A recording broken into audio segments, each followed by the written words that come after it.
প্রিয় দর্শক শ্রোতা বন্ধু, আজ আমি তোমাদের চিংড়ি পোস্ত করে দেখাবো। যেমনি পোস্ত সুস্বাদু তেমনি চিংড়ি মাছ সুস্বাদু, দুটো একসাথে একটা নতুন আইটেম আমার মতে করে সবাইকে দেখাবো। তা চলো কি করে করি দেখি। আমি প্রথমে চিংড়ি মাছ ভালো করে কেটে ধুয়ে নুন হলুদ মাখিয়ে রেখেছি, আর পেঁয়াজ একটা বড় পেঁয়াজ কেটে রেখেছি কুচিয়ে, দুটো কাঁচা লঙ্কা চিড়ে রেখেছি, টমেটো এইভাবে লম্বা লম্বা করে কেটে নিয়েছি, আর গোটা কাঁচা লঙ্কা নিয়েছি।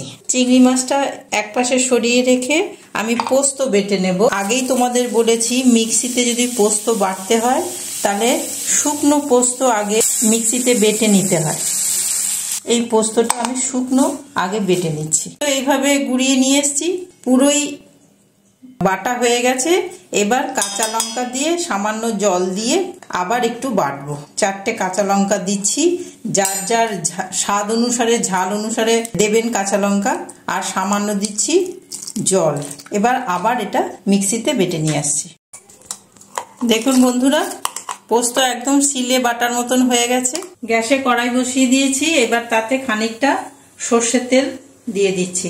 এই 3 টেবিল চামচ মতন সর্ষের তেল দিলাম। তেলটা গরম হতে একটু সময় দেব। গরম হয়ে গেছে, এবার কুচনো পেঁয়াজগুলো দিয়ে দিচ্ছি।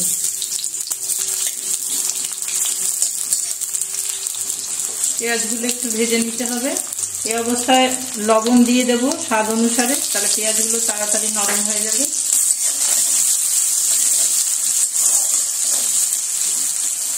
একটু বাদামি করে ভাজবো পেঁয়াজটা, তাহলে খেতে ভালো লাগবে। খানিকক্ষণ পেঁয়াজটা ভাজা হয়েছে, এবার কুচনো টমেটো আর কাঁচা লঙ্কা দিয়ে দিচ্ছি। যেহেতু চিংড়ি মাছ সেই জন্য আলাদা করে আর ভাজছি না। এবার চিংড়ি মাছগুলো দিয়ে দিচ্ছি এই তেলের ওপরে।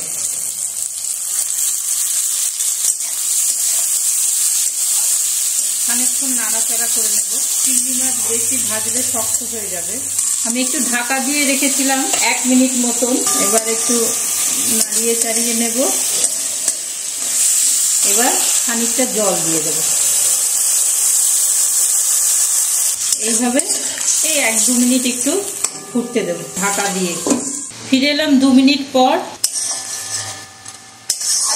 সেদ্ধ হয়ে গেছে চিংড়ি মাছটা। এবার এর মধ্যে পোস্ত বাটা দিয়ে দেব।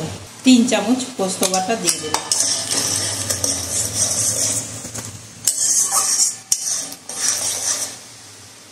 এবার এটা একটু হতে দেব। হয়ে গেছে রান্না। এবার আমি গ্যাসের ফ্লেম অফ করে দেবো। চিংড়ি পোস্ত এভাবে করে খেয়ে দেখবেন বন্ধুরা, কথা দিলাম ভালো লাগবেই লাগবে। আর খুবই সহজ পদ্ধতি, কোনো ঝামেলার ব্যাপার নেই, খুবই তাড়াতাড়ি হয়ে যায়। আজকের মতন গোটা ভিডিওটা আমার সাথে থেকে দেখলেন বলে আপনাদের সকলকে অশেষ ধন্যবাদ জানাই। লাইক কমেন্ট দিয়ে জানাবেন কিরকম লাগলো। নতুন বন্ধু যারা সাবস্ক্রাইব করেননি, সাবস্ক্রাইব করে পাশে থাকবেন।